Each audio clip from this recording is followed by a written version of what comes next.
Governor বঙ্কিমচন্দ্রের বাড়ি দেখতে এসেছেন। রাজ্যের গভর্নর হচ্ছেন রাজ্যের প্রশাসনিক দায়িত্বের সব থেকে শীর্ষে আছেন, কিন্তু উনি বঙ্কিমচন্দ্রের বাড়ি দেখার ইচ্ছা প্রকাশ করেছেন। গতকাল রাজভবন লোকভবন থেকে আমাদের মাননীয় অধ্যক্ষকে জানানো হয়েছে। তো স্যার আজকে একটা বিশেষ কাজে স্বাস্থ্য পরিষদের উনি প্রেসিডেন্ট, বিশেষ কাজে উনি পরিষদেই আছেন।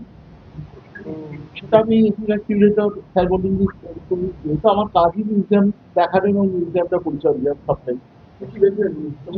উনি বঙ্কিমচন্দ্রের বাড়িটা পুরো ঘুরলেন, বঙ্কিমচন্দ্রের জন্মস্থানে বঙ্কিমচন্দ্রের মূর্তিতে মাল্যদান করেছেন, মিউজিয়ামটা পুরো খুঁটিয়ে দেখেছেন, আমাদের যতগুলো গ্যালারি আছে উনি দেখেছেন।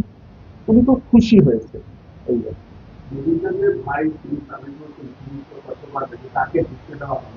দেখো, বঙ্কিমচন্দ্রের ভাই নয়, বঙ্কিমচন্দ্রের পরিবারে উনি হচ্ছেন বঙ্কিমচন্দ্রের ছোট ভাই পূর্ণচন্দ্রের উত্তরসূরি।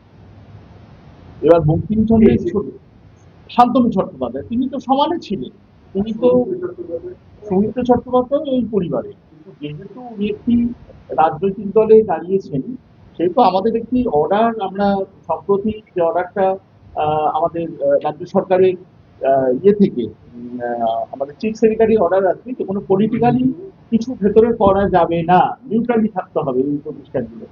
সেই কারণে আমাদের ভূমিকাটা হচ্ছে কোনো রাজনৈতিক দলের নয়। আমরা বঙ্কিম ভবনে উনি এসছেন, বঙ্কিম ভবন দেখেছেন, উনি খুশি হয়েছেন, এটাই। কিন্তু আমরা কোনো রাজনৈতিক দলকে তো এখানে এই মুহূর্তে তো, যেহেতু ইলেকশনের মডেল কোড অফ কন্ডাক্ট শুরু হয়ে গেছে, সেই কারণে আমাদের এটা নিউট্রালি আমাদের থাকতে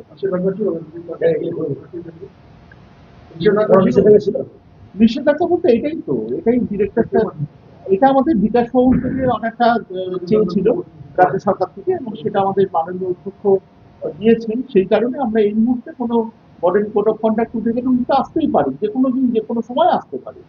সেটা কোনো রকম আমাদের কেন, এটা তো সবার জন্য।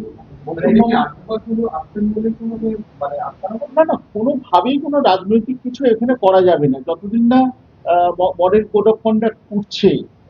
এটা ইলেকশন মোমেন্টে কোনো রাজনৈতিক দলেরই কিছু করা যায় বঙ্কিমচন্দ্রের ছোট ভাই পূর্ণচন্দ্র চট্টোপাধ্যায়, উনি পঞ্চম উত্তরসূরি। সুমিত্র চট্টোপাধ্যায় ছোট ভাই পূর্ণচন্দ্র, উনি তো যে কোনো সময় যে কোনো দিন আসতে পারে, কিন্তু গভর্নরের সাথে সেটা মানে আমাদের অফিসিয়ালি এটা নির্দেশ আছে, গভর্নরের সাথে থাকে। যে কোনো সময় আসতে পারেন, যে কোনো সময় উনি আসতে পারেন, মাল্যদান করতে পারেন, আসতেই পারেন, কিন্তু বহু প্রার্থী তারা মাল্যদান করে গেছে। কিন্তু গভর্নরের সাথে একটা অফিসিয়াল অনুষ্ঠানে গভর্নরের কাছে কোনো প্রস্তাব রাখলেন কোনো প্রস্তাব না, উনি দেখলেন এইটা কোনো প্রস্তাব এই মুহূর্তে উনি দেখতে চেয়েছেন, উনি দেখার ইচ্ছা প্রকাশ করেছেন, তাই দেখতে। আপনার নাম? আমার নাম গৌতম সরকার, আমি কিউরেটর বঙ্কিম ভবন দপ্তর। আমি বাড়িতে গিয়েছিলাম, আমি তো প্রোটোকল মেনে চলি। আমি রতন নন্দীকে ফোনও করেছিলাম, উনি বললেন শিক্ষা দপ্তর থেকে নাকি কোনো অর্ডার এসছে, সেই অনুযায়ী আমি যেহেতু প্রার্থী, আমি ফ্যামিলির লোকেও নাকি ওনার সঙ্গে দেখা করতে পারি না। আমার ভাই গিয়ে দেখা করে এসছে। আমি এই নিয়মটা জানি না যে প্রার্থী হলে সে যে মানুষ নয়, সে যে কোনো ফ্যামিলিতে বিলং করতে পারে না। আমাকে রতন নন্দী পরিষ্কার এই কথা বললেন। বিজেপি নির্বাচন কমিশনকে জানাবেন এটা? জানিয়ে দিয়েছি অলরেডি, আমি কমপ্লেন করে দিয়েছি। কোথায় কমপ্লেন করেছেন? ইসিআই তে কমপ্লেন করে দিয়েছি। কি কমপ্লেন করেছেন? যে I being the family member of Bankim Chandra Chatterjee, I was wanting to meet the Honorable Governor, but I have been debarred to meet him as because I am standing as BJP candidate.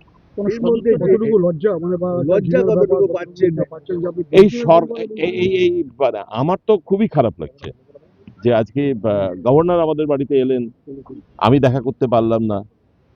এতে লজ্জা থেকে দুঃখ আমার খুব বেশি লাগছে। আমার ভাই গিয়ে দেখা করেছেন, আমার নিজের ইচ্ছে ছিল বঙ্কিমবাবুর একটা ছবি ওনার হাতে তুলে দেবো, কিন্তু তার থেকে আমাদের এখন সরকার চাইনি, তাই জন্য এই ধরনের একটা অর্ডারের কথা আমাকে বলল। পলিটিক্যাল থেকে প্রেসার দেওয়া হয়েছে ওনাকে, যিনি এখানে দায়িত্বে আছেন। আমার তো মনে হচ্ছে সেরকমই করা হয়েছে, যে কোনো পলিটিক্যাল প্রেসার আছে। যেহেতু আমি বিজেপির হয়ে দাঁড়িয়েছি এবং ওনারা তো বারবার বলছেন বঙ্কিমবাবুর ফ্যামিলি নিয়ে বিভিন্ন প্রশ্ন তুলছেন ইতিহাস না জেনে, তো ওনারা এই পলিটিক্যালি প্রেসার দিয়েছেন যাতে আমি এজ এ ক্যান্ডিডেট হিসেবে দেখা না করতে পারি। তৃণমূল পরিষ্কার শাসক দল, এখানে লিখিত জানিয়েছেন সদুত্তরের আশা রাখছেন। 100 বার আমি তো ইসিআই কে জানিয়েছি। রাজ্যপাল ইচ্ছা প্রকাশ করেছিল যে যেখানকার যিনি আছেন প্রার্থী আছেন তার সঙ্গে দেখা করার বা এরকম কোনো না না না না, প্রার্থীর সঙ্গে ইচ্ছা প্রকাশ করেননি। ছিল আপনার ইচ্ছা? আমার ইচ্ছে ছিল as a family member, not as a প্রার্থী, অ্যাজ এ ফ্যামিলি মেম্বার আমার খুব ইচ্ছে ছিল ওনার সঙ্গে একবার দেখা করার। এটাকে অপমান করা হলো? হ্যাঁ, নিশ্চয়ই অপমান করা হলো। রাজ্যে তো বঙ্কিম পরিবারের সঙ্গে বঙ্কিম পরিবারকে অপমান করা হলো। কে করলো? রাজ্য সরকার করলো। রাজ্য সরকার বোধহয় খুব ভয় পেয়ে গেছে। কেন?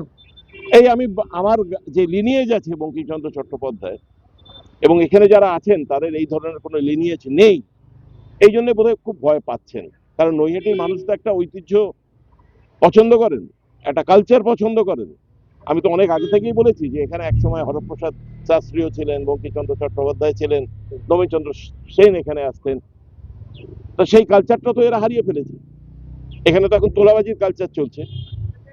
সংবাদ মাধ্যমে প্রবেশ নিষিদ্ধ ছিল আগে সংবাদ মাধ্যম ঢুকতে দেওয়া হলো। সংবাদ মাধ্যমকেও ঢুকতে দেওয়া হলো না। আমি জানি না গভর্নরের প্রোগ্রাম কি সংবাদ মাধ্যমকে ঢুকতে দেওয়া হলো না। আমার যতটুকু জানি যে গভর্নমেন্ট মিডিয়া তো ঢুকতেই পারে, প্লাস আপনারা তো 100 বার ঢুকতে পারেন, you are all popular channels. Central গভর্নমেন্টের ফান্ডিং বঙ্কিম বাবু হ্যাঁ, সেন্ট্রাল গভর্নমেন্ট ফান্ডিং চালাচ্ছে তো আমাদের এখানকারই লোকরা। খুলে বলেন কারা চালাচ্ছে?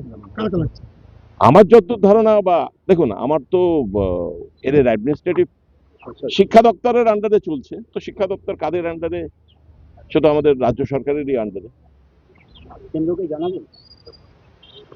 আমি আমার তরফ থেকে আপাতত ইসিআই কে জানিয়েছি এবং আমি একটা ইচ্ছাও প্রকাশ করেছি আপনাদের সঙ্গে এই ব্যাপারে মিট করবো বলে, পার্টিকুলারলি এই ইস্যুটা নিয়ে। Thank you.